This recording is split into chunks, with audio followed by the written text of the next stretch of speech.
So guys, mag-tutorial ako ngayon kung paano mag-delete ng stories sa YouTube.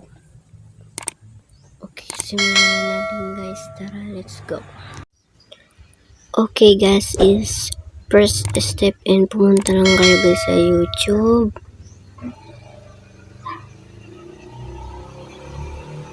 Yan. Tapos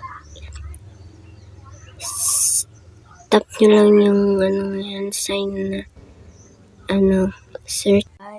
Pumunta lang kayo dito guys, and then kung anong gusto nyong i-delete dito. Sa akin ito yan, remove from search. I-delete lang natin yan. Remove. Sa akin ito pa. Yan.